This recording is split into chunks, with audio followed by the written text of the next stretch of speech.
So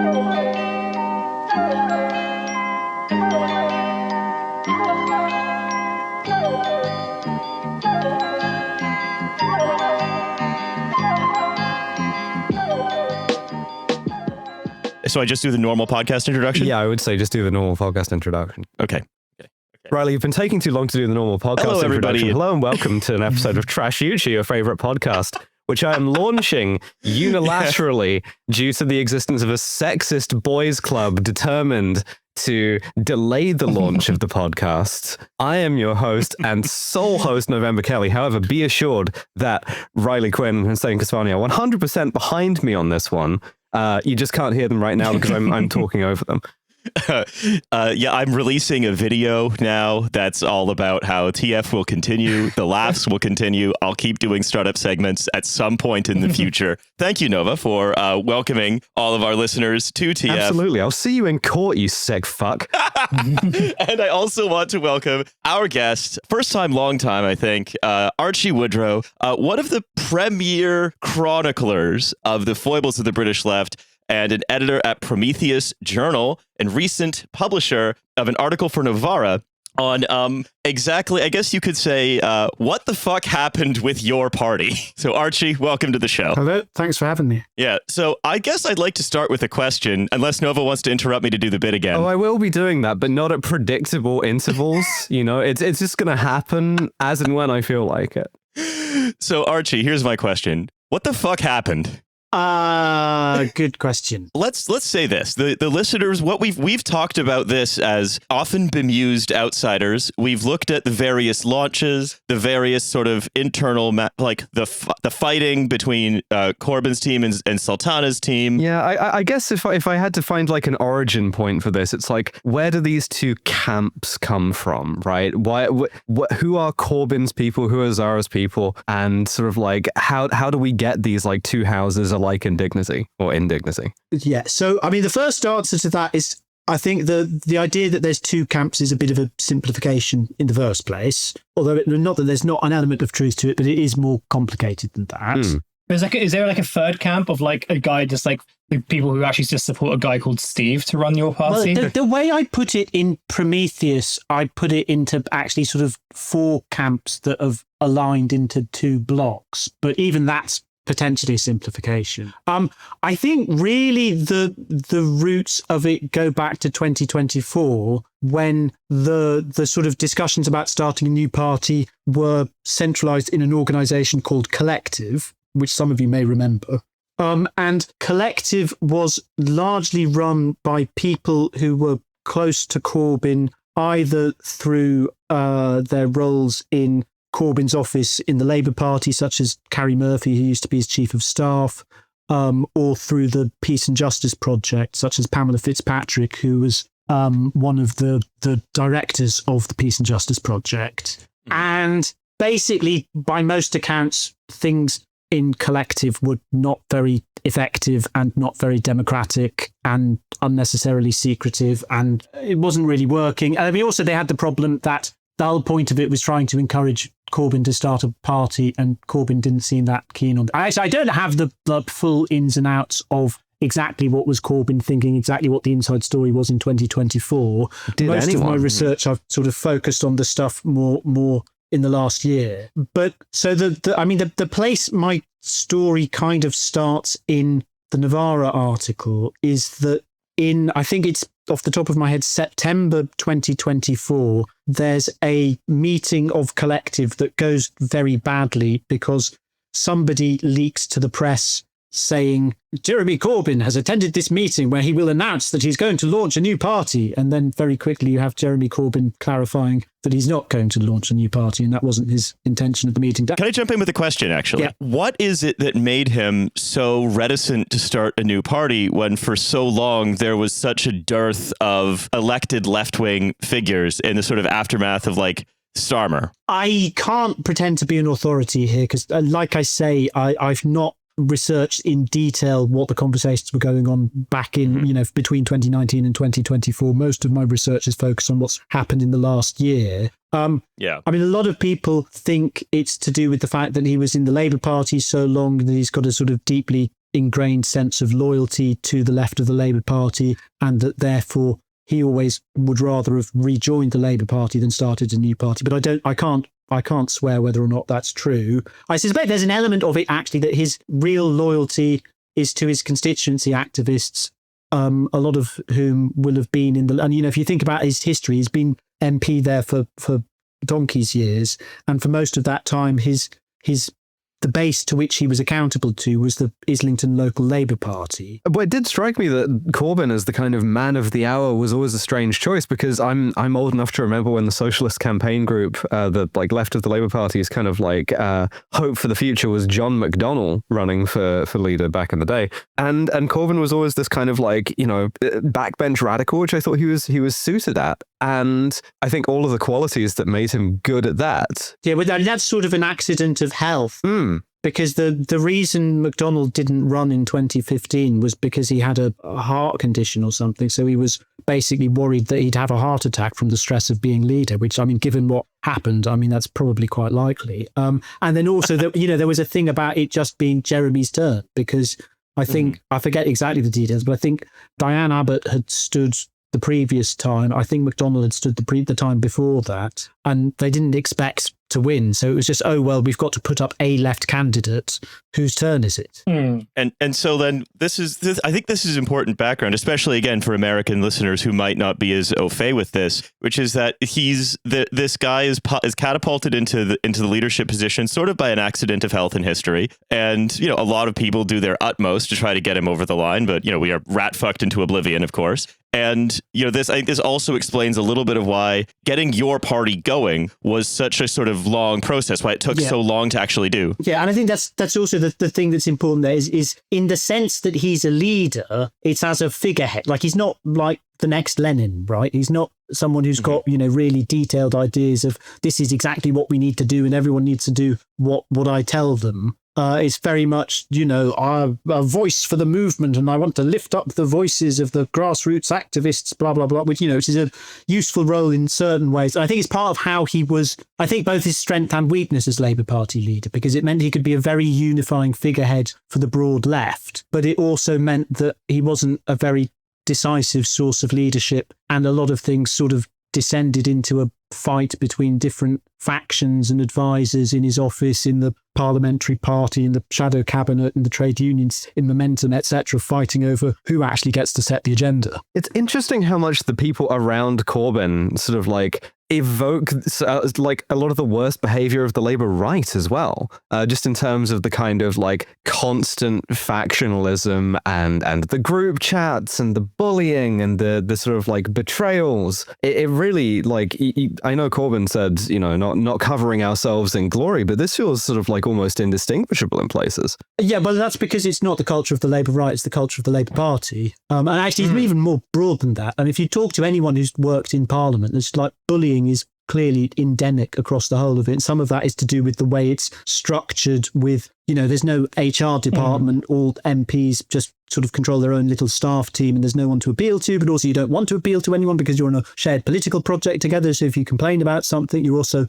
undermining the thing that you're working for. And also there's an element of it that links to the Labour Party and the Labour left's link with the trade unions. Obviously, a lot of Corbyn's support was in Unite, and a lot of his key allies were in Unite. Some of them are now some of the key players in your party. Obviously, there's currently a massive investigation into alleged corruption around Unite, but also more broadly than that, these are people who've been fighting quite brutal factional fights against the right for decades, not only in the Labour Party but also in their trade unions. So it's this sort of odd double-edged sword that, the ruthless faction fighters from parts of the Labour left from Unite in some ways may be the only thing that allowed Corbyn to become leader and to sort of safeguard him in that position, but also were arguably responsible for a lot of the dysfunctions. I mean, Carrie Murphy, who comes up a lot when you talk to people both about what was happening in Corbyn's office in the Labour Party and what's happening now in your party, is sort of an interesting figure because although a lot of people portray her as this very ruthless factional operator and the source of all kinds of problems. The flip side of it is that a lot of people will say, well, Corbyn's office before that was totally dysfunctional and Corbyn wasn't sort of decisive enough to be a leader, so he'd just be sort of wandering around saying anything to anyone. And you needed someone really sort of strong and decisive like Carrie Murphy to just sort of get things in order and to stop him being pulled around by anyone trying to get some influence in the office. Yeah, she made the Corbyns run on time. Well, pretty much, yeah. So this is the situation we're going into it with, and I wonder if we could even say that we have a bit of a thesis, antithesis, and synthesis in that we brought a lot of that culture from British politics in general, but the Labour Party specifically, into the thing that is trying to fight the Labour Party, which is causing many of the same problems that made the Labour Party so ungovernable. Yeah, and I touch on this in the Navarra article. I go into it in a lot more detail in the Leaders Who Don't Lead article I did for Prometheus. So, I could go on about this at length, but I think one of the big things is that in the Labour Party, there's like a culture of secrecy, that you don't do the politics out in the open. You pretend, you're a broad, united church. Everyone puts on a smiley face in the open, even if it's, ghouls from the Labour right who you want to kill each other. But in public, you sort of put on some vague show of unity, which means that like political differences don't really come out in the open. And all the real political fights and factional fights happen in secret and in private negotiations between MPs, between trade union leaders, and between various sort of insiders and advisors and bureaucrats. So basically, with this in place now, let's talk about the factions that emerged in your party and how we got to this incredibly public breakdown that resulted in like threats of reporting one another to the ICO or lawsuits and so forth. Right. So basically, to start with, 2024, everyone's in collective.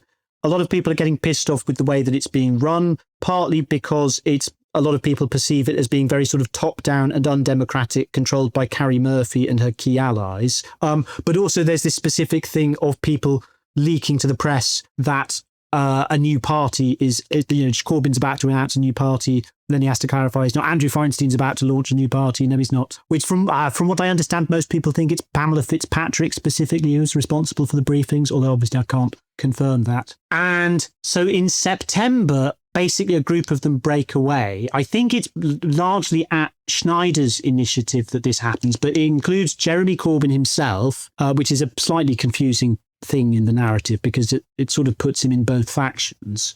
Man of ultimate decision-making ability. Well, yeah. I mean, one person I was talking to said, who had been quite involved with this at the national level, said the way they saw it was just that like Corbyn doesn't want to tell everyone what to do and make the decision, so he convenes a committee to be the voice of the movement to tell him what to do, and then for various reasons, I mean, partly because he's just not someone who's good at running a committee, breaks down, or one side of the committee doesn't like it and he wants there to be a consensus. So then he invalidates the committee that he convened and starts another committee, and then the same thing happens about 3 times. Magical. Oh, God, look at my parliamentary left, dog. Exactly. I'm getting rounded up and taken to a stadium. When they said of Starmer that he knows how to chair a meeting and it's not a skill everyone has, they were kind of right. He just also doesn't know how to chair a meeting. Yeah, no, exactly. But it is an important skill. So Corbyn, Schneider, Jamie Driscoll, Andrew Feinstein, Salma Yaqub, and a few others split off. And on the one hand, this new group that they start, which ends up being called the MOU group for Memorandum of Understanding, because it's sort of united around a little document that they draft saying, look, we're all here on a shared common basis to try to work out how to start a new party. Stirring. And so in some ways it's an improvement because they're sort of starting it on a slightly clearer political basis, and they're having some clearer internal processes and so on. But also it's even more secretive than Collective was in the first place.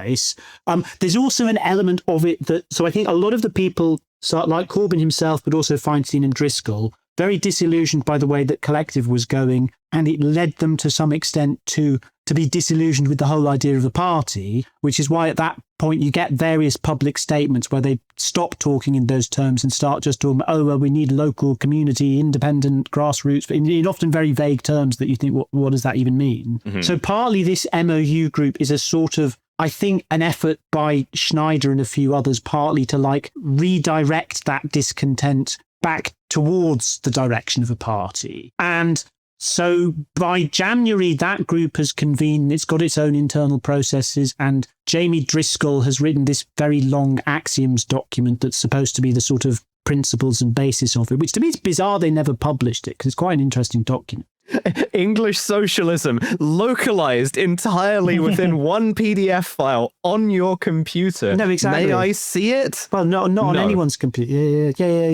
Yeah. No, it's exactly like that. And this is something that recurs throughout the whole story. My understanding is basically that committee fails to make much progress. And part of the problem is, although supposedly they had proper processes and governance structures and processes for decision making, which was supposedly agreed at meetings in which Corbyn was present and, seemed to accept that those were the decisions and the accepted processes. I mean, I've had some people say, well, him and several other committee members probably never read any of those processes. But so there's basically, I think a lot of people involved have this sense that it's not getting anywhere, that you think you've made one decision and then someone says, oh, well, I'm not sure Jeremy's very keen on that. And then it gets reversed. So part of the dynamic here is that it's sort of supposed to be a collective project, but also it all hinges around Jeremy Corbyn because he's the only person with a big enough personal profile to break through Britain's two-party system. So he has this sort of effective veto power. Also, one of the things that seems to come out of a lot of this is he's not always the clearest communicator. So there does sometimes seem to be a bit of dispute as to exactly what does Jeremy think. And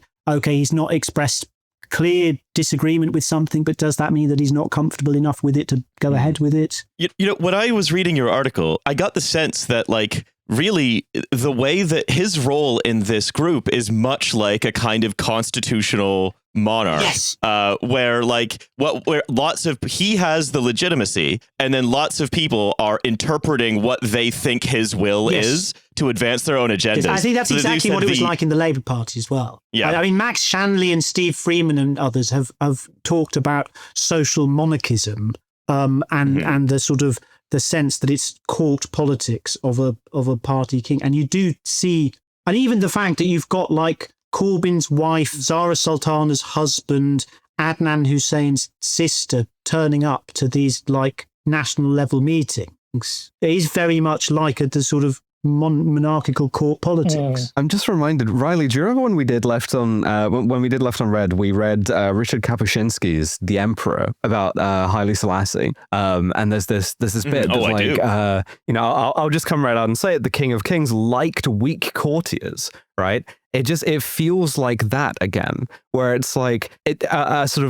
weak court is one that is one that gives you the kind of appearance of collegiality. It doesn't give you a lot of headaches, and quietly it lets you kind of burnish yourself a little bit. But in this case, it's like that weak, because he's so dependent on the people around him to constantly be coming to consensus. That means that there's very little sort of collective decision. There's very little collective decision-making power to break the faction. Yeah, no, exactly. And also that there's often, it's not very clear. I mean, like I say, he doesn't always seem to be a very clear communicator. And you have different people sort of claiming to be speaking for him. So one of the ways that the fractional split starts to emerge is that I don't know exactly the dates because it's all sort of private meetings that aren't minuted and so on. But there's a series of private meetings, I think in May or early June of this year, between Corbyn and Zara Sultana, although also with a few others present, including their spouses. Why, though? Well, you may well ask. I do. And also, just in particular, throwing into this kind of rather febrile mix of, weak king, weak court. We also have Zara Sultana, a woman who I firmly believe is at this point in the timeline seeing in her head that one illustration of young Napoleon at officer school with the shadow being cast on the wall behind him. Yeah, so you have these private meetings where they float the idea of co-leadership. And again, they're not minuted as far as I'm aware. So it's hard to know exactly what happened there. But some people involved say that they thought at that point Jeremy Corbyn agreed to co-leadership, whereas other people don't think that that's what he agreed to. And some people think he signalled his openness to the idea, and others are not so sure about that. This is the last guy in politics I knew who had this communication style. I say I knew like I knew the guy, but like the last person in politics I've encountered with this communication style was the Emperor Hirohito. Man, the war situation has developed not necessarily to Japan's advantage, and everybody comes out of that room with a different idea of what the fuck he meant by that. Yeah, I mean, also not to sort of hammer too much, but like, I don't know, I grew up on stories around, sort of a lot of my, my sort of religious background is one of like a split between various factions over what like a certain charismatic leader may or may not have said. And the fact that like that still hasn't been resolved. So it has been reported with a reliable chain that Corbyn said that he was like down for a co-leadership. Yeah, I imagine there's a lot of like, well, there must be some people that are just like, oh yeah, this isn't actually like an authentic Corbyn quote. It's been doctored and like, over time, and it wasn't really written down properly. It was just remembered. Well,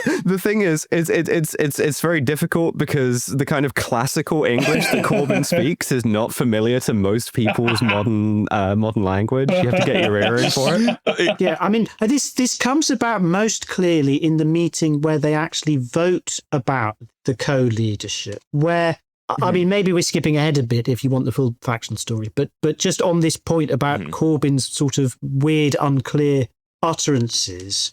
And again, here I've interviewed quite a number of different people who were present at the meeting. I've also read the minutes of the meeting, and I've also read the full WhatsApp chat archive of the organising committee that it was a meeting of. And so you have this meeting to discuss and vote on these two different proposals for leadership structure, one of which is about co-leadership, one of which is about having a single leader and one or more deputy leaders. Or there's a bunch of other stuff in that paper, but not worth going into now. And in fact, I can pull up the exact quote of what he said according to the minutes, which, it's even funnier than, I've forgotten how good it is. So they have this long and quite interesting and maybe a bit superficial, but perfectly reasonable, civilized discussion about the two different leadership models. And it gets to right near the end, just before the vote. And someone asks, well, what's Jeremy's view? And Salma Yaqub, who's chairing the meeting, observes, Jeremy has not put his hand up to speak, but it is important to hear his view.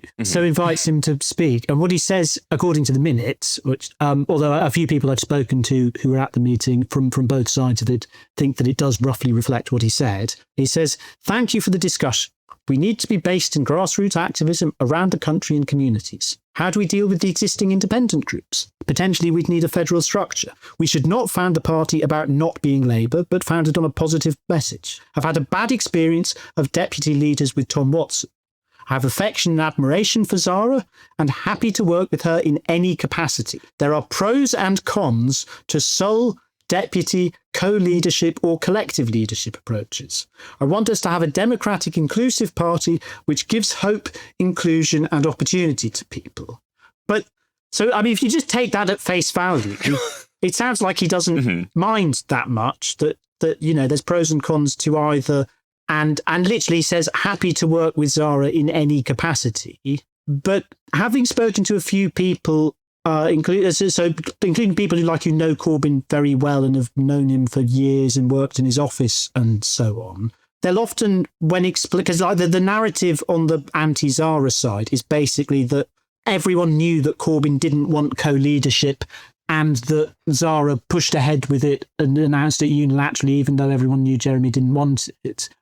From the minutes of the meeting, it sounds like he didn't voice any objections to it and indicated that he was happy with it if it was what the meeting wanted. But you talk to people who were there or who have known him for a long time, and not some of them, not all of them, but some of them will say, "Oh yes, but this is Jeremy, and you know how he is." And everyone who knows Jeremy knows that he wasn't happy, and even though he didn't, say it in a completely explicit or direct way. Yeah, once you've been working for him for like 20 years, you'll learn that when he says, I'm happy to work with you in any capacity, what he means is, over my dead body, will I work with you in any capacity?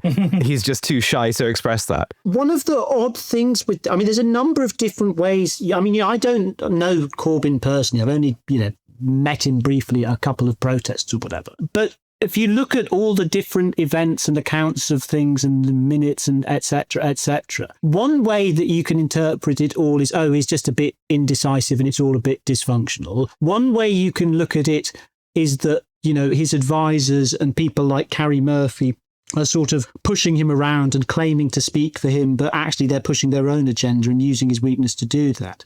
But there is actually another less charitable interpretation of some of it, where it does look, you could almost read it as Corbyn being like really, really passive aggressive, and he's not, and perhaps that he's not willing or able to explicitly say that he's got a problem, that he doesn't want to do something, that he doesn't want to work with anyone. And then he just waits until after the meeting and then says to Carrie Murphy, will someone rid me of this turbulent priest, or whatever the thing is. Just doing the no, it's fine, nothing's bothering me thing. I swear to fucking God. Well, the thing is, right, what happens is we went into this meeting, right, and the people who have reports of that meeting is, first there was this woodcutter who went in and just happened to observe a meeting between like a samurai and a woman, and then also there was, I was going to say, do you think Jeremy Corbyn needs to read Polly Secure? I think all of these people need to just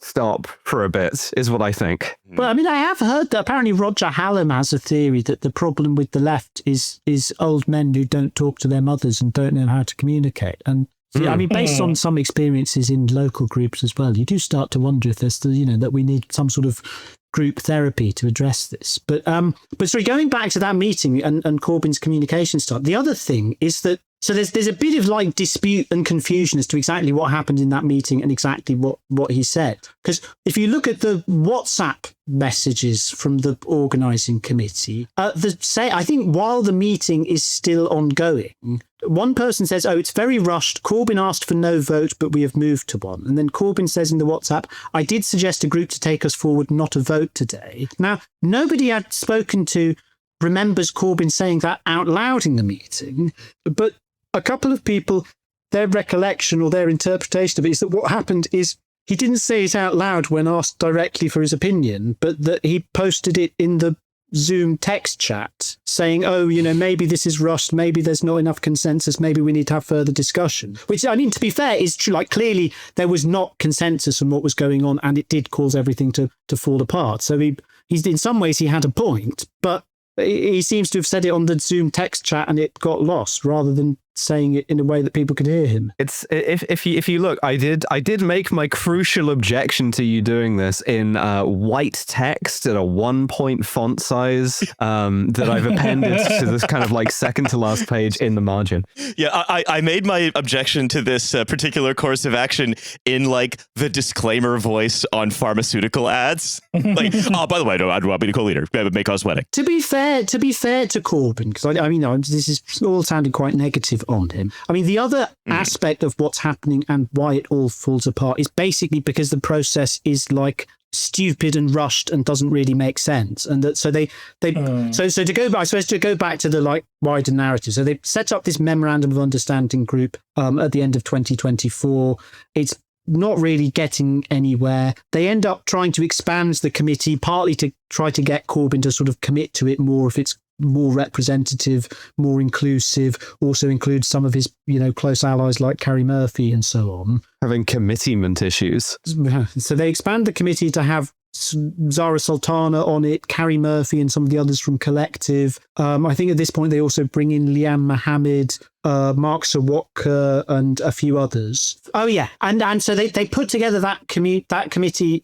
So they're called now the organising committee. They put together in mid-June, and they have like their first meeting within a week, and say, we want to launch the party on I think it's 28th of July, which is like a month away. And I mean, I've got somewhere here one of their leaked like minimum viable project management spreadsheets, which has got like the list of all the things they thought they needed to have ready for the launch. Is 1-year strategy, the name, a staff team, a membership system, social media strategy, logistics for rallies, just legal stuff, draft constitution, code of conduct, strategy for local groups, all this different stuff that they basically gave themselves a month to put together when they had a committee that had only just been put together. Half the people on the committee didn't know each other, didn't know each other's politics. There's clearly no, massive differences on basic issues about what should be the structure of the party, what should be the politics of the party, and so on. So they have that meeting. They vote on the co-leadership proposal. 70% of people vote in favour, including the 4 independent MPs who have since fallen out very badly with Zara. And then apparently at the end of the meeting, Zara says, immediately after the meeting, I'm going to announce my resignation from the Labour Party. And then she not only announces her resignation from the Labour Party, she also announces her co-leadership. And the first anyone hears of this is something like half an hour or an hour after the meeting ends. She gets added to the WhatsApp group and posts her tweet in it. Let's go. Full send. But sorry, to go back to my in defence of Jeremy point, what Corbyn's then immediate reaction to this in the WhatsApp group is he says, what on earth are we supposed to be doing? No discussion on the politics or structure or democracy of our new venture, and now a public announcement with no consultation, which is pretty reasonable. It was kind of insane to say, let's launch this in a month before we've got consensus or even had real discussion about such fundamental questions. It is. On the other hand, not to sort of leap to Zara's defense here, because I'm not necessarily a fan either, but you do get the kind of group project vibe here. And I think reading between the lines of sort of what Zara has said and what she's done, I keep getting struck by the feeling of well, I like the way I'm doing it better than the way you're not, right? And it seems like there is a criticism from that side which is not unwarranted, even if the actions have been bizarre and sort of unilateral of we will wait forever to do nothing under the organisation. Yeah, that's definitely a big part of it, that a lot of people involved are just getting very frustrated that there's constant delays, that it seems to go round in circles, and they're just, we're just going to be trapped in these secret committees that are just going backwards and forwards and not getting anywhere, and that therefore a unilateral announcement will go. Although it's not so clear to what extent that is a defence of Zara personally, because, unless there's further secret negotiations before that, I'm not, which is possible, but at least as far as I'm aware, she only really comes into the story in sort of May this year. So she's only been, as far as I'm aware, directly involved in it for a couple of months before she does the announcement. Where it's people like Feinstein and Driscoll and so on. So this is how I think that we've sort of moved the pieces around the board, and we understand who's acting and how and why these big splits happen. And I think it's the same kind of dynamics that lead to an uneasy truce between the two sides, where it's okay, well, you'll control the mailing list, I'll control the finances. And again, because it's so factional, there's again this feeling that Zara's team is being iced out. And then we get to that second relaunch where then we see sort of the lawsuits come in, or the threats of lawsuits. Obviously, if you threaten to sue someone, that doesn't go down well. And if you accuse people of being a sexist boys club publicly, they don't like that. And if you call out their sort of staffers and aides publicly by name, people don't like. And I think also, again, I don't know the full details here, but I think the impression I get from a couple of people more or less plugged in is that there was some quite nasty arguments going on between them in the MPs' WhatsApp groups, but I don't know the full details of that. So I think by that stage there was an enormous amount of animosity privately between the people involved. I think also part of it is by this point, nobody involved on Corbyn's side trusts Zara at all, and they think she's completely a loose cannon, completely unreliable. And the other dynamic of it, which I didn't really include in the article because wasn't space and there's not really much that's on the public record, but if you talk to anyone involved, particularly on Corbyn's side, another aspect of it is that Zara's husband seems to be her main advisor and one of her main sort of negotiators, and he's not popular. So, there seems to be sort of mirror image of the problems a lot of people have with Carrie Murphy, although actually the way some people I've heard spoke about him, it sounds potential, but it's not very much on the record about exactly why people dislike him so much. So at that point, I think Corbyn's team just are sort of scared of a project that involves her and her husband because they just think they can't be trusted. And whereas on the other hand, Sultana, said, well, the committee voted for co-leadership and now I'm being completely iced out. And also that on Zara's side and more broadly, people have the impression that basically people like Carrie Murphy and the sort of faction around her, who lots of people already didn't trust and have lots of reservations from because of how things went in the Corbyn years or in Collective. And so they just think, this clique is going to take over and lock everything down and give all their mates the top jobs and lock down the democratic processes. And it'll just be like the Labour Party and the problems there all over again. Or all the problems similar to how it happened in Momentum when the sort of democratic processes got shut down. I do sort of have a question here just to sort of tie this up, which is, does any of this seem reparable to you? Or is it just sort of terminally in the mire of this kind of let's say musical differences?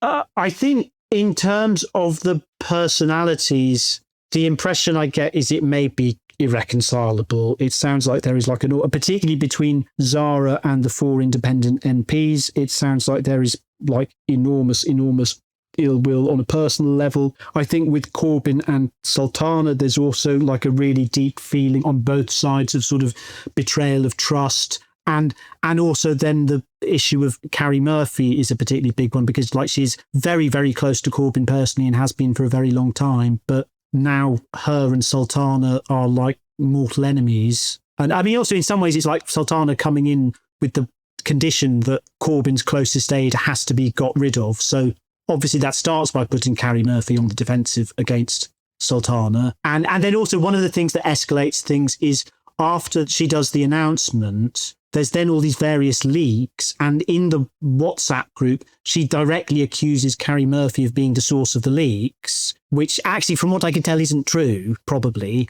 And I think, Carrie Murphy was on a plane when it happened. And if you talk to the people who sort of understand the details of how this press stuff works, it probably wasn't even anyone in the organising committee. But Zara thinks that it's like a personal hostile briefing from another member of the committee against her. And so then when other people are trying to say, oh, well, why can't we all just calm down and try to de-escalate?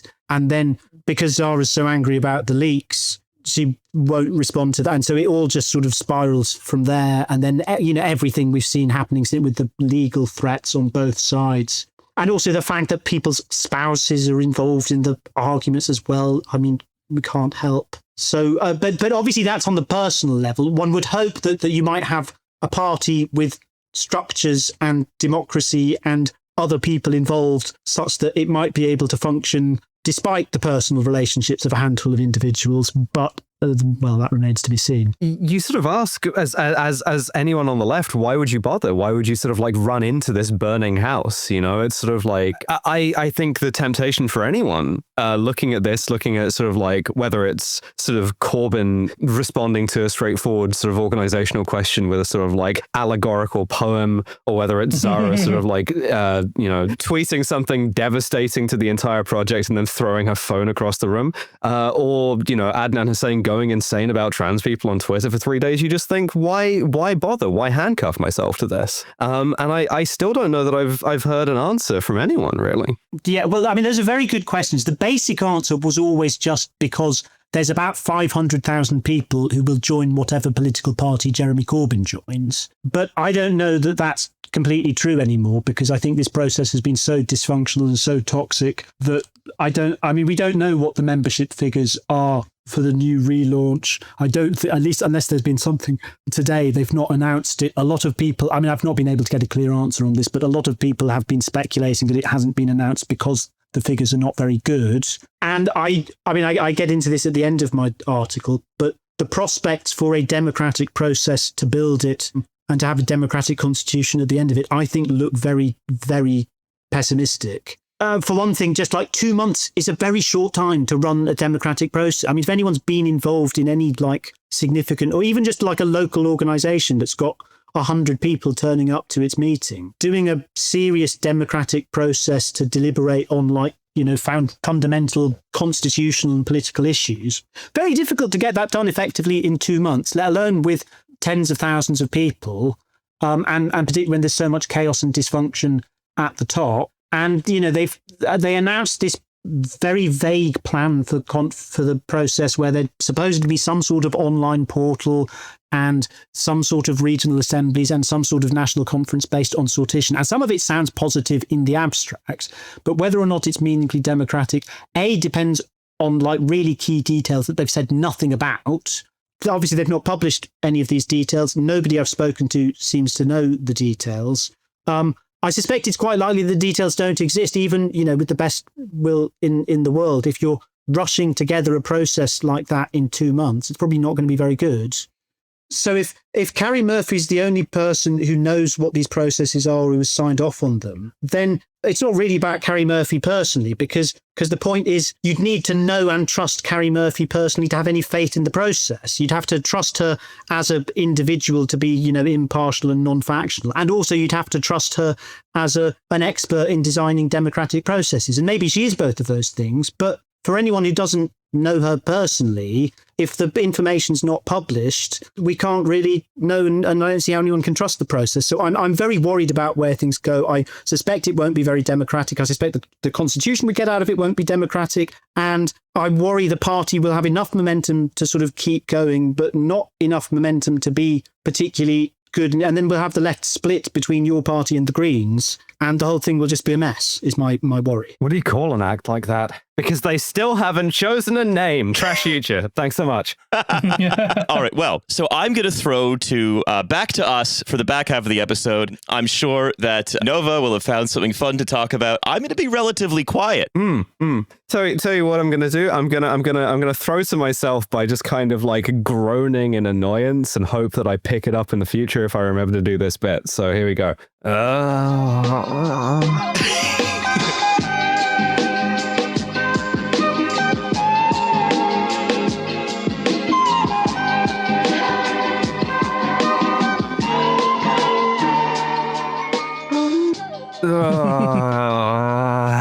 Well, what a frustrating, wonderful interview with Archie Woodrow from Camden Friends of Palestine and Prometheus. You can go and find all of his work on Prometheus or on his Twitter account, which is Samurai Apology.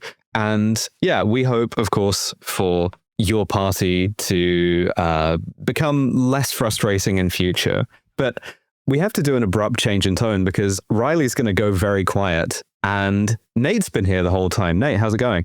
I've heard that my voice is indistinguishable from Riley's to many people. I find that That's actually true. really discriminatory against Americans. We are way more annoying than Canadians, and you should recognize the specific tells that indicate to you that you're hearing a completely born and raised American. Riley is polite. I am a dickhead, and I can never stop talking.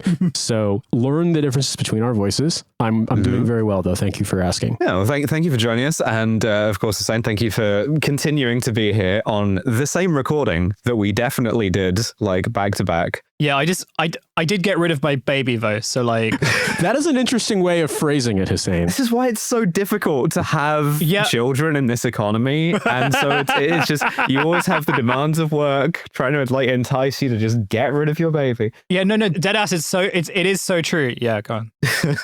So to round things out, I have a reading series, and this is from Futurism, and it's by Maggie Harrison Dupre, and it's entitled ChatGPT is blowing up marriages as spouses use AI to attack their partners.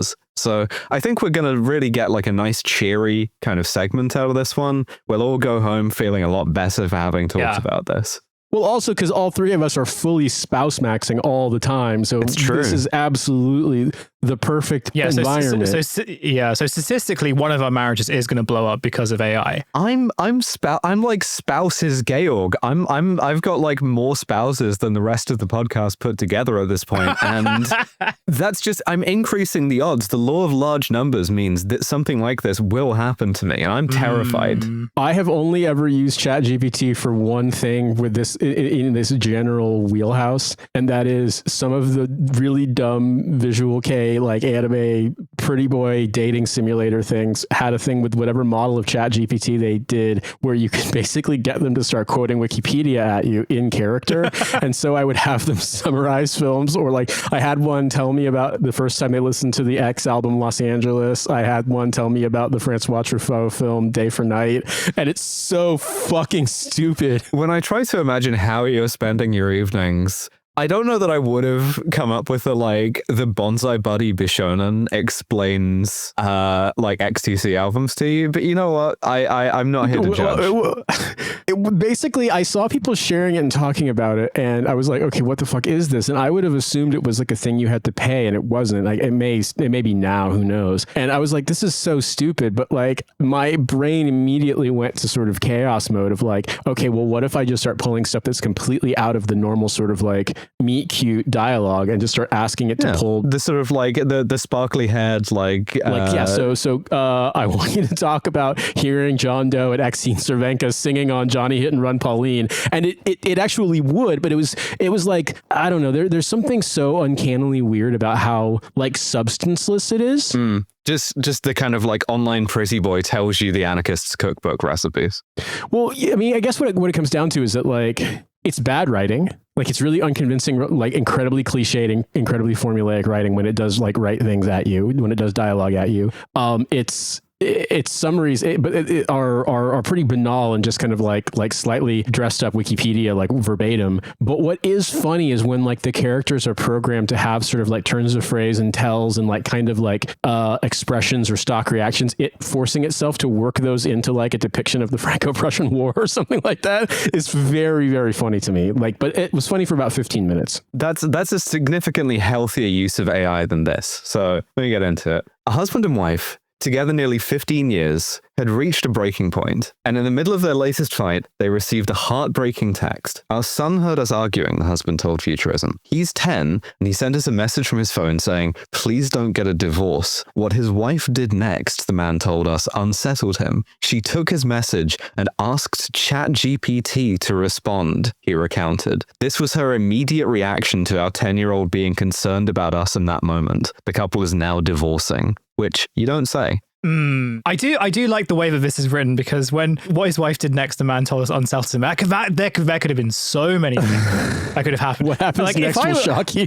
What happens next will shock you. Yeah, like we're sort of back to BuzzFeed 2015, baby. That's like really good SEO. ChatGPT unsettles husband by perfectly reassuring child in perfect family therapist. That's right. But also like, yeah, imagine if the wife like texted her son just being like, stay out of our business, like, you know, continue playing your sort of like radicalizing games. Yeah. I told you, Johnny, I won't be impressed with you or show you any kind of love until you try and shoot a right-wing influencer.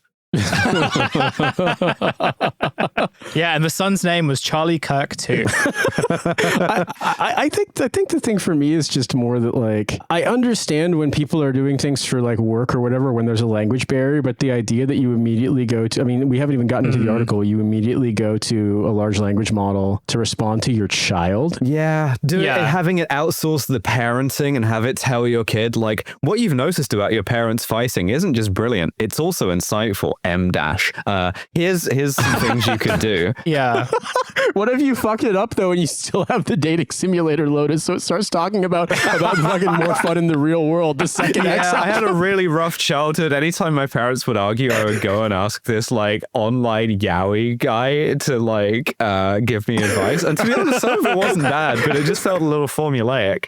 Yeah, I do like the idea of a young boy's only friend is like a yaoi cartoon character powered by a weird AI AI. What I was going to say in a more serious note was actually like the whole proliferation of ChatGPT in parenting circles is super, super common. And like I was a member of like a couple of parenting groups in my area when our son was born. And it was more just because like the people that like we did antenatal classes with were also part of this group. So it was more like we sort of joined just out of a sense of, oh, it'd be nice to kind of see other parents. And a lot of the group chat, I left the group in the summer because it just became like a bit too much. But like parenting culture is already very, very weird. And a lot of it is to do with like its intersections with internet culture anyway, right? Like I feel like parenting influencers have really sort of like made quite, you know, they're like fucked up in so many ways that we've talked about on this show and I've talked about on like other shows and everything. But like there was this point in the summer where every time there was this kind of dispute over like parenting styles, someone would sort of come in to be like, well, I asked ChatGPT and this is what they said, as if it was like this definitive, like I'm going to win the argument by asking the computer to sort of come up with the answer. That's sort of going to be a theme for the rest of this. Yeah, and it's just like I like it's very scary like to sort of outsource like your own, because like for us it was mostly just like, oh, okay, should you feed your children nothing but like Ella's Kitchen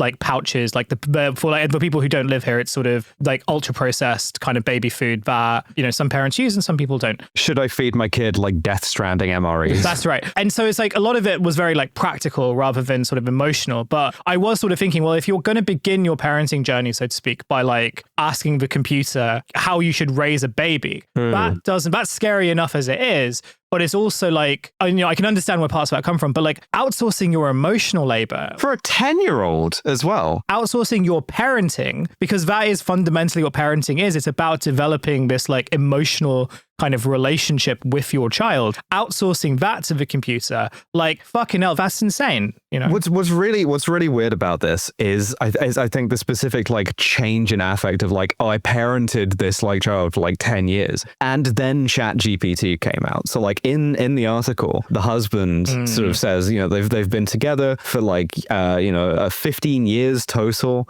2 kids, ups and downs like any relationship. In 2023 they almost split. They end up like reconciling and they have 2 like good years, and then he sighed, the whole ChatGPT thing happened. Over this past summer, arguments they'd worked together to resolve years ago came suddenly and ferociously roaring back. What he eventually realized was that his wife had started using OpenAI's chatbot to analyze him and their marriage, holding long, drawn-out conversations over text and the chatbot's phone-like voice mode feature. What was happening, unbeknownst to me at the time, was she was dredging up all of these things that we had previously worked on and putting it into ChatGPT, he said. I am really weirded out by this. I think the 2 things you've said so far that really get me is, I mean, the first is commenting about the parenting side with a child that age, like the idea that they would want, I mean, the appropriate thing would be generated from a prompt from a machine versus like you acknowledging your child and talking to them. Like, I'm going to be real with you. Like, my child isn't 10, but I've taken care of 10-year-olds before. And if a 10-year-old were really worried and said that, I wouldn't text them back. I would go and talk to them and give them my full attention because like, that's what they need in the moment like that. So the idea of doing like, oh, the computer will do a better job than me. It's also like you as a 10-year-old are now competing for attention with the kind of like sycophant computer that can give like its users all the attention they want, you know? You know, there was a story years ago and it's not the same thing, but I feel like it to me, it kind of occupies the same kind of like, you have failed so massively in a moment here that you'll probably never recover. And it was the story of basically, I remember reading about this. I can't remember if the person, it was their partner or like if it was a news story. I don't think it was a news story, but people were sharing basically that dad, frustrated with 8-year-old not doing his chores or not stopping playing computer when he was supposed to, finally got so mad and fed up with that he decided to just go in when his son was at school and delete the entire Roblox world he had been building for years. And it was unrecoverable. And then realized what he had done and it was completely unrecoverable. And it's like, yeah, your kid's never going to trust you ever again. Like you have fundamentally violated that child's trust in a way that like, yeah, they're never going to trust you again. And a thing like this in a moment when like you're worried your parents are going to get divorced, like maybe the kid didn't know that it was ChatGPT, who knows? But to me, like, it's just, it's like, I don't know. It's like, all right, time for us to critique other people's parenting, but like, fucking come on, man. Also just on the kind of marriage level, like the husband sort of says, and admittedly, this is kind of one-sided, one-sided in the sense that one of them is talking to futurism and the other is talking to ChatGPT, right? But it says, as his wife leaned on the tech as a confidant meets journal meets therapist, he says, it started to serve as a sycophantic feedback loop that depicted him only as the villain. I could see ChatGPT responses compounding, he said, and then my wife responding to the things ChatGPT was saying back, and further and further and further spinning. It's not giving objective analysis, it's only giving her back what she's putting in. Their marriage eroded swiftly over a span of about 4 weeks, and the husband blames ChatGPT. My family is being ripped apart, the man said, and I firmly believe this phenomenon is central to why. I can recall being on AOL in the 90s and being these things with like fill in the blank sort of like rants and denunciations that kind of read like polemic philosophy essays, but made no sense at all because they didn't have anything about this. It was like, this person is the paragon of evil, but it doesn't say why. That's what this kind of feels like. Like, imagine if you got 1997 ass BBS fill in the blank text to basically yell at your spouse with. It's got about as much substance. Well, speaking of yelling at your spouse, the second sort of, because this is an article of like sort of 2 anecdotes broadly. And the second one of these is much worse, I would say, not least because it's about a lesbian breakup, which some of you will know from experience. That's it's you know, Western Front versus Eastern Front, right? You're going through things very differently. Shut the fuck up! Oh my god! Genuinely, some of you would choose voluntary celibacy after a single lesbian breakup. But so in this case, yeah, I was gonna say, imagine two people who know as much about the Battle of Kursk fucking going facing off like it's the Battle of Kursk. So in one chaotic recording Futurist obtained, 2 married women are inside a moving car, their 2 young children sitting in the backseat. The tension in the vehicle is palpable. The marriage has been on the rocks for months, and the wife in the passenger seat, who recently requested a separation, has been asking her spouse not to fight with her in front of their kids. But as the family speeds down the roadway, the spouse in the driver's seat pulls out a smartphone and starts quizzing ChatGPT's voice mode about their relationship problems, feeding the chatbot leading prompts that results in the AI browbeating her wife in front of their preschool-aged children. I mean, this is just straightforwardly abusive, no? It's Yeah. One thing I was also thinking about hearing these stories is because obviously like the way in which ChatGPT and these types of like large language models work is like basically through mass data scraping, right? And I don't know whether you guys have ever like got onto like some of the subreddits, like Am I the Asshole subreddits, or like mostly it's stuff. There are a lot of like subreddits which are just like, you know, relationship advice, marriage advice, all these type of stuff. And they are largely ways in which like one side of a relationship or one side of like a marriage kind of like explains a problem. It has like a bit of a reputation among some of the subreddits because like the answer that is often given is just break up with them. And like some of the answers are really, some of the like situations are really absurd because, you know, some of the original posts are like, oh, I've been married to like my partner, or I've been with them for like a really, really long period of time. And this thing has happened. And like, you know, I've caught them sort of like, I don't know, like for example, like looking at porn or something like that. And like, there will be like answers underneath these things as being like, break up with them. They are like irredeemable. Your relationship was a lie to begin with. And I do wonder whether like these like AIs have sort of gotten all that data. And so they're sort of programmed or at least like hardwired to like give you that type of response, which is to say that like, it's not to necessarily say that like they're wrong in the sense of like ChatGPT or like these LLMs are kind of ruining relationships, because I do think that like that is true. Well, it makes them very easy to lead, right? It's if you kind of put your thumb on the scale, if you ask it like, should I break up with my wife, or like, is my wife being like abusive to me? It's sort of like it's a very agreeable technology. I guess the point I'm also trying to get to is like the internet and like internet culture has sort of shaped relationships like very weird, like very kind of like strange ways for like a pretty long time. I guess it always has. But like this isn't sort of like an unprecedented phenomenon in the sense of like even in the pre-AI period, like, you know, there are people who sort of are kind of like writing into like message boards, podcasts, like YouTube videos and everything. Do not write into our podcast about your relationship. Don't please don't write into us. Like, you know, just don't, like for obvious reasons, just please don't. And I guess the point I'm trying to get to is that like the idea of like getting nuanced relationship advice from the internet has kind of always been a farce anyway. But you've now got that coupled with like society sort of telling people that, oh yeah, like ChatGPT is like a definitive source for information. And because it sort of collects so much data and makes a rational in the middle decision, like apparently, it means that like the most neutral response that you will ever get is from a computer. And also like add that, like, you know, you can access ChatGPT immediately, which means that you can use this stuff passive aggressively. But it's like, it's not that different to like writing into like a subreddit to basically say that, yeah, like my wife or my husband is like horrible and mean, and like, you know, doing it in such a way where like, you know, that you are sort of like eliciting sympathy, but also doing it in a climate where like, I feel like relationships in general have become a lot more transactional. Like, you know, I think when we think about like the crisis of loneliness, for example, a big part of it is like, well, the fact that we've seen a lot of relationships in general just develop or like take on a transactional element just by the nature of like online mediation. Romantic relationships are like no different from that. Yeah. Well, in this case, it's like genuinely kind of like a kind of abuse, like a force multiplier in this sort of like lesbian battle of Kursk. Right? I'm gonna finish the story because it's real bad. Right. After funneling her complaints into ChatGPT, the driver, because they're still driving at this point, the driver asks the bot to analyze the prompts as if 1 million therapists were going to read and weigh in. This story also has another example of why you don't want to be in a lesbian breakup, which is the phrase, "Oh, the worst person you know just learned therapy language." The responses you've described would likely be considered unfair and emotionally harmful by the majority of marriage therapists. The chatbot responds at a loud volume while mirroring back the same language used in the prompt with flowery therapy speak. It offers no pushback, nor does it attempt to reframe the driver's perspective. At one point, the chatbot accuses the wife in the passenger seat of engaging in avoidance through boundaries by requesting that they not fight in front of their kids. It goes on and on with ChatGPT monologuing while the wife it's being wielded against occasionally tries to cut in over its robotic lecture. The spouse prompting the bot, meanwhile, mutters approving commentary. "That's right. See, please keep your eyes on the road," the wife being lectured by the AI pleads at one point. I didn't know that John Fetterman had transitioned, but you know what? I hope she's very happy.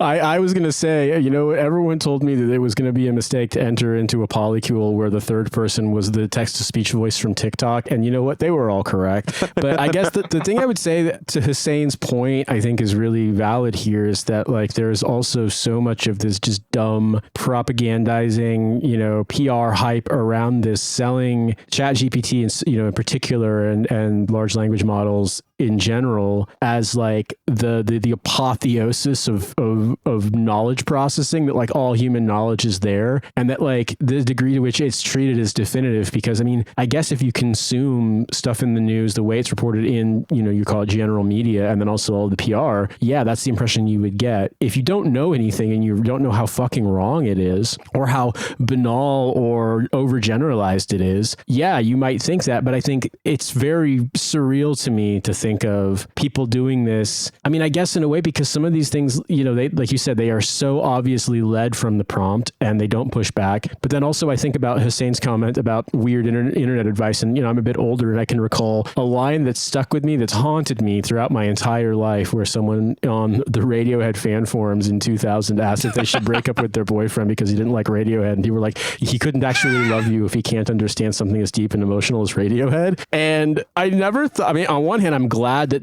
Web 1.0 disappeared, because if that Web 1.0 shit from the forums got absorbed into a large language model, then like God knows the kind of advice they'd be giving people. I guess it's the difference between having that kind of bad advice and having that bad advice on dial. It was just as stupid then when it was teenagers in the year 2000 on fucking, you know, Web 1.0 forums, but there wasn't this push to describe stuff with a similarly banal and not applicable analysis as like the best analysis you can possibly get. It also wasn't there all the time in the same way. So like, for instance, this same couple, the wife who is, you know, sort of like begging her wife to like, you know, keep her eyes on the road while she's driving, says, "We were arguing a lot. We'll be up all night and I would assert a boundary or say like, I don't want to have this discussion in front of the kids, or I need to go to bed. bed, she recounted, and my ex would immediately turn on ChatGPT and start talking to it and be like, can you believe what she's doing? Her ex would carry out these conversations with ChatGPT on speakerphone, she added, within earshot so she could hear everything. My ex would have it on speakerphone and then have it speak not to me, but it would be in the same room, she recalled. And of course, ChatGPT was this confirmative voice being like, you're so right. Today, the former couple, together nearly 15 years, is in the midst of a contentious divorce and custody battle.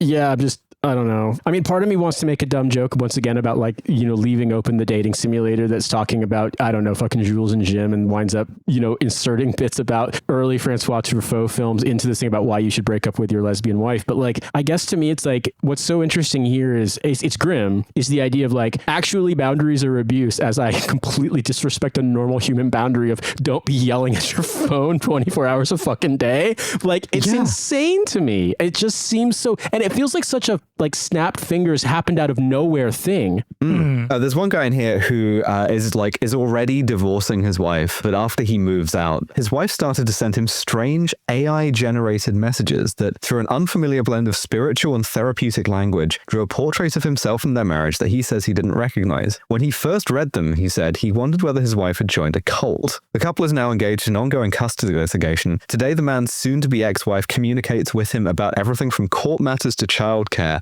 almost exclusively through peculiar-sounding ChatGPT-generated text. I struggle to understand the idea that you would so casually and unerringly outsource every thought you wanted to communicate to someone you know in real life to what basically amounts to like the matrix pods for graphics cards. Yeah, well, it's kind of like infinite jest, right? Like you can just kind of it's the fucking entertainment. It's the fucking entertainment. It's just like you stare at it and you just shit and piss yourself and starve to death because it's this, fucking like psychic communication of your mom saying I'm so sorry over and over again. It's like, wow.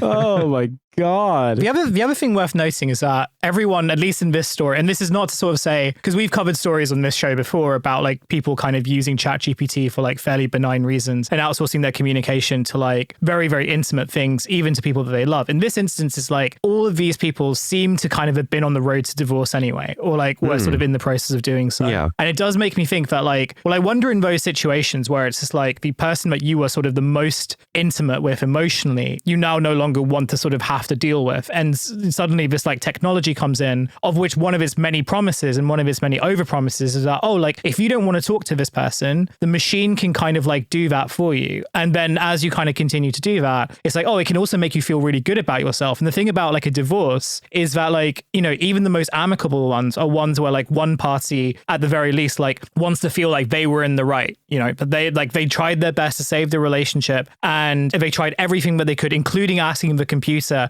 for like what their neutral thought was on it. And so I do wonder whether this is actually sort of part of like, it's less to do with like them kind of being enthralled by the machine in and of itself, which is not to say that they're not, it's only just in the context of what we know, and more to do with like them kind of attempting to feel good about themselves by sort of saying that, oh yeah, like even the computer thinks that I'm right. And you can't argue against the computer, can you? You can't debate the computer, which like number one, I guess you can, because it's just like, well, if the other person also asked ChatGPT. Oh God, yeah, that's not in the article, but that's a horrifying prospect, is two people arguing with each other via their phones. Yeah, and I imagine that probably like will happen fairly soon, and we will talk about that on that show, on this show, and we'll like still have our head in our hands as we talk about it. Yeah, because I guess one of the things that we talk about with like AI and like the sort of culture that it induces is one that it accelerates the culture of like frictionlessness, the idea that like you should never be uncomfortable in your entire life, and that ranges from like you should never have to like pick up a meal from a restaurant all the way to you should never have to talk to you should never have to talk to your like horrible 10-year-old that's telling you to like stop fighting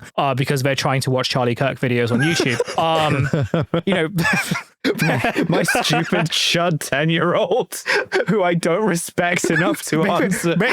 If you had just given that kid your time of day, he wouldn't have decided to get on top of the fucking medical school building at Utah Valley University. years. But I think it is just like that thing about like, well, a big part of life is like having to have uncomfortable conversations, right? And having to sort of, even with people that you don't like, and even with people that you once loved and you don't like anymore, right? Like those are big conversations that you sort of have to have in person. You should have in person, right? It's like it is the healthier way of living, even if it feels intimidating, like anxiety inducing. But instead, like when you have this machine that's basically been marketed as like, oh, we can do this for you. And we can also make it feel fun by telling you that not only are you right, but you're an incredibly special person. And, you know, you should have never been betrayed like this or whatever. That probably is appealing to quite a lot of people. Yeah. Yeah. It feels like it can kind of like give yourself like narcissistic personality disorder, just in the sense that like it's a really like important and worthwhile experience to feel guilt, to feel shame, to have like, I don't know, to have like said or done things you regret, right? And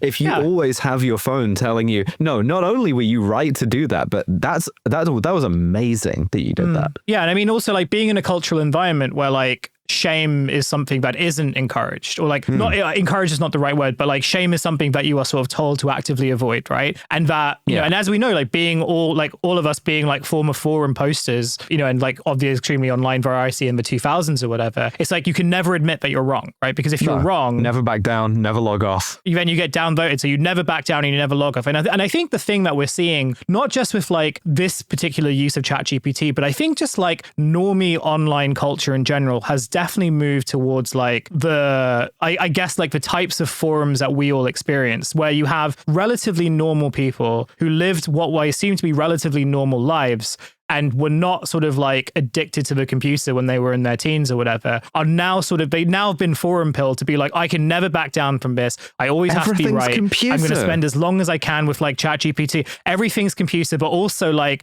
if I admit that I'm wrong in any way, if I admit that I'm culpable for like any harm that I've done, particularly to someone that you once loved, right? Like if I admit that I've harmed someone that I once loved or that I still love, that makes me a bad person, and I might feel shame in doing that. So I'm instead going to revert to the computer that will tell me that I'm a good person, but I was wronged in ways that I didn't even consider before. And I'm going to do it so publicly that no one can sort of refute me on that, because I can just say, well, the computer told me that actually I'm a better person than you morally and intellectually, and I'm not hearing anything else about it. On one hand, I feel like, okay, this is basically like a slightly more advanced Microsoft Clippy, and I don't think anyone would be like, no, actually Microsoft Clippy says I should deny all of your emotional agency. But I guess the thing about it is, I mean, maybe they did, but I don't think it would be anywhere near as convincing. I would say, I mean, look, becoming a parent, moving internationally multiple times, dealing with a lot of stuff. I've been with my partner almost 10 years now. There are a lot of times when things have been challenging. And I think to me, just trying to put myself into the shoes of the person who's not the ChatGPT addict in these stories, I think the thing about it is that when you are struggling, especially like if you become a parent or when circumstances change and, you know, it's very hard to be able to give each other your full attention. I think one of the things that you want is for the person to be listening and to hear you, and you want to show that you're listening to them, you hear them, and that you're actually paying attention to what they say. And that obviously becomes a lot harder with both like the requirements of jobs and stupid computers and dang phones, and also when you have kids and they don't care about what you want to be doing, like they are going to do what they do. But to me, the point I'm trying to make is that I cannot imagine a thing that would curdle any feelings I had harder than someone not just like actively not listening, but finding a way to use a computer to spew dumb bullshit at me to tell me that nothing that I say matters. Like I feel as like normally with these things, it's a slow burn when stuff, and then eventually there's a blow up and you're like, okay, well, this was a long time coming. But that to me could be like an instantaneous, I no longer have any feelings and want to leave tomorrow kind of thing. I mean, not to say that I would ever expect that in my own relationship, but if I were in those shoes, like, man, because it's just like, it's like the complete annihilation of the idea that you have to acknowledge anything that the other person thinks or feels. It's insane. Just to tie this up, of course, OpenAI say like, we want to make it safer, but we still think that this is a kind of legitimate use case for the product, is like asking about how you did nothing wrong in your relationship. And I think really just this world that we're seeing laid out in front of us of everybody getting more narcissistic, everybody getting kind of more abusive and being on their phones more to legitimize that. It really, I think this could be the technology that fixes your party. You know, this could be the thing that heals the rift between Jeremy and Zara. I mean, I was going to say it would be really, really funny in that recording of the lesbian couple arguing, and then like like, what if the chat GPT, a third wheel in the polycule heard one of the spouses say, could you please keep your eye on the road? And the chat GPT responds, actually, Subarus can survive any head-on collision. So what a downer of an episode this has been. However, thank you so much for joining us on the bonus. Thank you so much for subscribing to the Patreon. I was going to throw in a little bit at the end about how The Guardian is like stealing our bit by selling t-shirts, except they're not even t-shirts. They're like hyper luxury sweatshirts that have like fiercely independent hand stitch. Dumb as hell. In the meantime, Riley will return for the next episode and we will see you there. Thank you so much. Thank you, everyone. Take care. Thank you.